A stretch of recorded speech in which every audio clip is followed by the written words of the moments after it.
Hey, what's up everybody? This is Line at the School of Line. We're doing a little tutorial on how to do a clipping mask in Photoshop. So here we are in Photoshop. I open up one layer above my background layer, and in here we're just going to draw a quick circle. We're going to use that as our base model.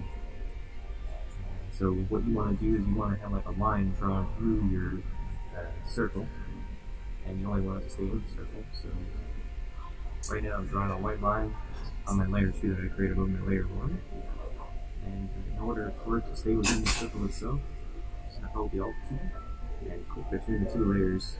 Now it stays in there. If you're using a Mac, you're going to be hitting the Option key and just clicking, and that'll see the little icon between the 2 layers. And if you want to turn it off, it's again the same hotkeys, Alt key on Windows and Option key on Mac, and that'll turn clipping off.